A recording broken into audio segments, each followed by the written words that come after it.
Saya awali dari kotoran-kotoran yang bisa menutupi cermin kaca jiwa kita. Kotoran-kotoran yang bisa nempel pada zujajah. Atau dalam istilah para sufi sering disebut hijab. Hijab itu berarti penghalang. Inilah yang menghalangi jiwa kita, batin kita untuk menangkap cahayanya Tuhan. Ya kalau menangkap saja tidak bisa, bagaimana bisa memancarkannya? Yang pertama, ini yang PR berat kita ini. Ini sebenarnya levelnya paling rendah sih, tapi kita masih sering terjebak di sini, yaitu dosa dan maksiat. Kalau teman-teman tekun mengikuti kajian-kajian tentang Imam Ghazali, Imam Ghazali itu sering mengilustrasikan dosa atau maksiat itu setiap kali satu dosa, satu kemaksiatan kita lakukan, itu ibarat kita nempel satu titik gelap, satu titik kotor dalam kolbu kita. Nambah dosa lagi, nambah satu titik lagi, nambah dosa lagi, nambah satu titik lagi, sampai di titik ketika kolbu kita gelap sama sekali, terhijab sama sekali, maka mungkin kita sudah tidak ngerti lagi apakah kita ini sedang jauh atau sudah dekat dengan Allah. Karena cahayanya sudah tidak bisa masuk lagi dalam diri kita. Inilah yang nanti membuat ada loh orang itu ilmunya tinggi, pinter, mungkin jabatannya luar biasa di tengah masyarakat. Tapi rasanya yang keluar dari beliau, dari kata-kata, dari tindakan, mungkin dari kebijakan, kok semakin jauh dan menjauh dari Allah. Kemungkinan batinnya sedang gelap, kotor oleh tumpuan-tumpuan dosa atau maksiat.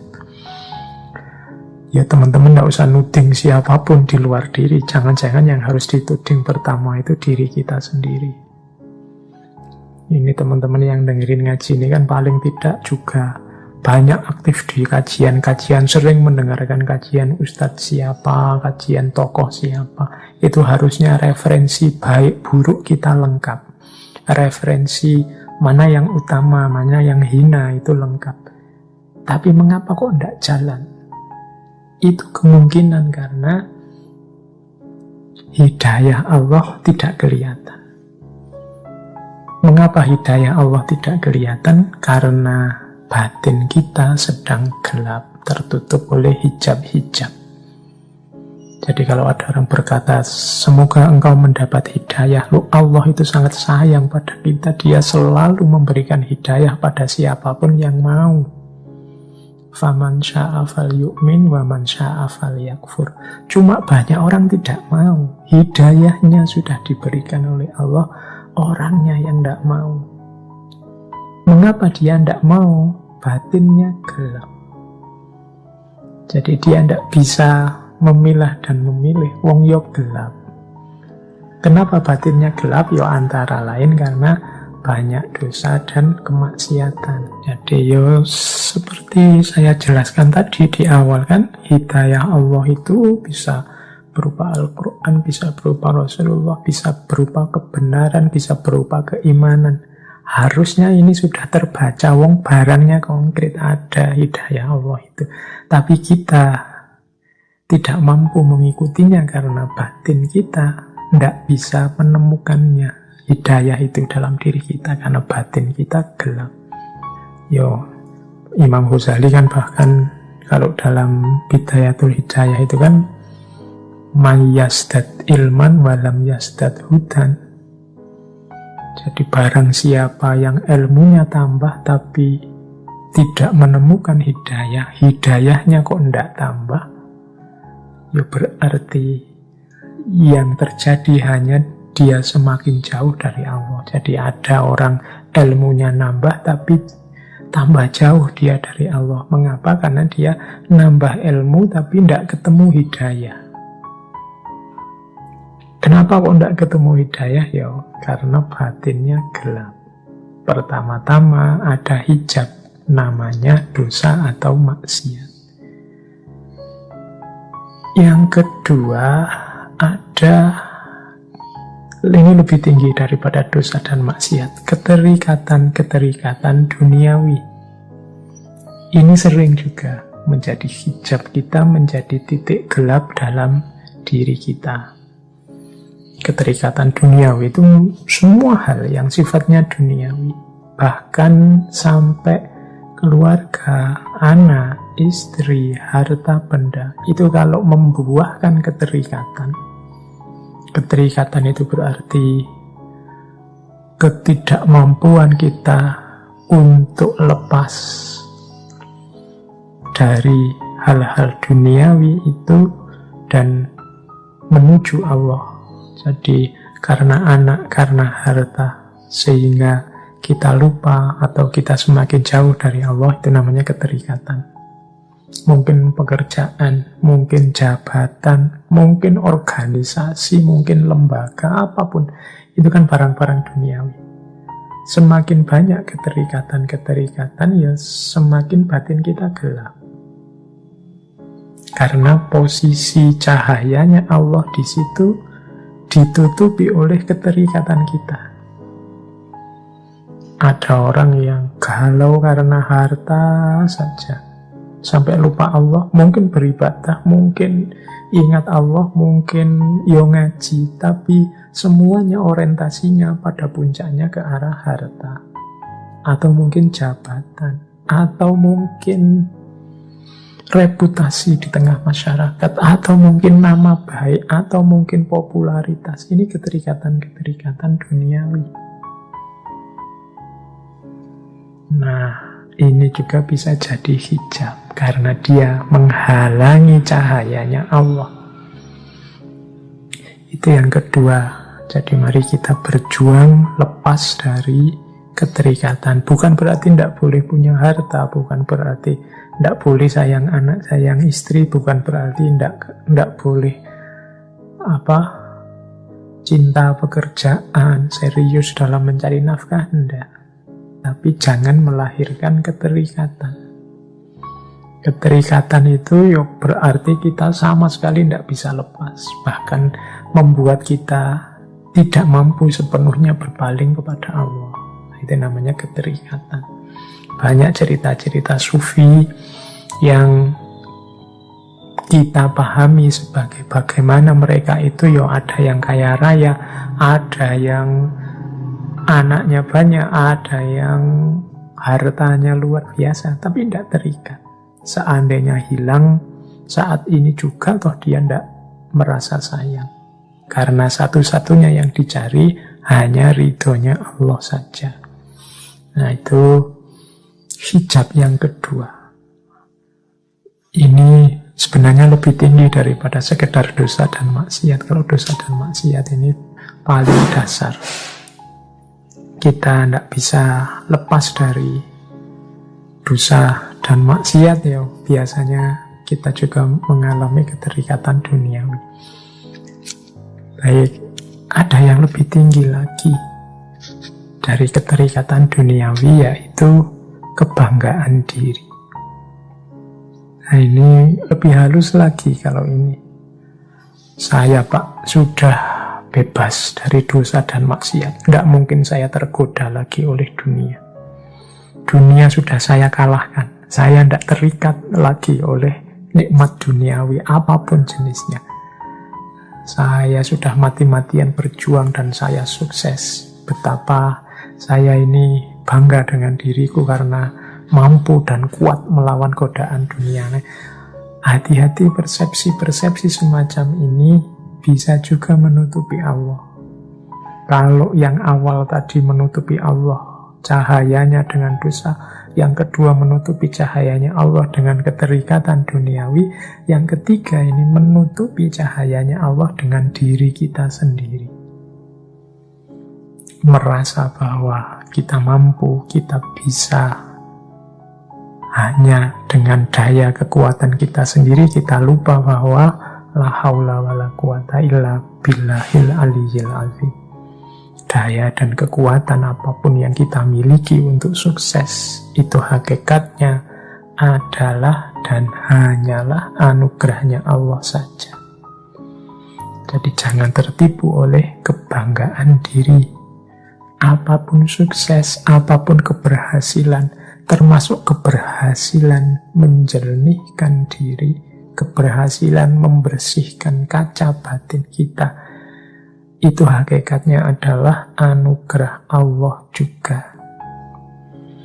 Maka satu-satunya yang pantas dan layak kita lakukan adalah bersyukur. Alhamdulillahi Rabbil Alamin. Nah, ini hijab yang ketiga, ego. Ada lagi hijab yang keempat. Hijab yang keempat ini salah atau sesat orientasi. Kalau salah itu memang jalannya keliru, kalau sesat itu ya kayak orang tersesat. Jadi orang tersesat itu kadang-kadang maunya benar tapi di tengah jalan melenceng. Ini orientasinya sesat. Bukan sesat kufur atau sesat yang sering kita bikin makian ke orang dasar sesat, tidak begitu. Tidak sedalam itu, tapi sesat salah orientasi itu mungkin kita benar di atas semuanya, tidak ada lagi yang mengotori kita dari dosa, maksiat, keterikatan, kebanggaan diri. Sehingga kita mulia di hadapan Allah, kita menempuh jalan yang lurus. Tapi ada kalanya Allah menguji kita dengan beberapa kenikmatan atau kesulitan, sehingga tidak sadar kita sesat orientasinya. Arahnya tidak Allah lagi. Nah, ini juga jadi hijab.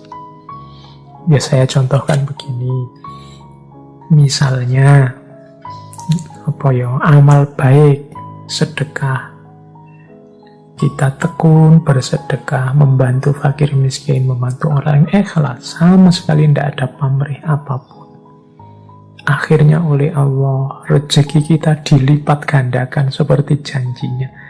Kita tambah kaya, tambah kaya. Nah, begitu sadar bahwa wah, Allah ini melipat gandakan hartaku karena aku rajin sedekah dengan ikhlas. Enaknya sedekahku tak tambah lagi biar Allah lebih melipat gandakan lagi. Ini yang dalam bahasa saya sesat orientasi. Awalnya benar sedekah dengan ikhlas, tapi begitu oleh Allah diuji dengan kelimpahan rezeki yang lebih banyak, akhirnya sesat orientasi. Sekarang dia fokusnya gimana caranya rezekinya lebih banyak lagi, biar Allah semakin menambah lagi. Sekarang fokusnya ke hartanya, bukan lagi ke Allahnya. Nah, ini sesat orientasi. Mungkin kita beribadah, apalah tahajud, puasa, Senin Kemis, duha, pokoknya amal ibadah kita luar biasa. Sehingga oleh Allah kemudian kita diuji dengan karomah-karomah kecil.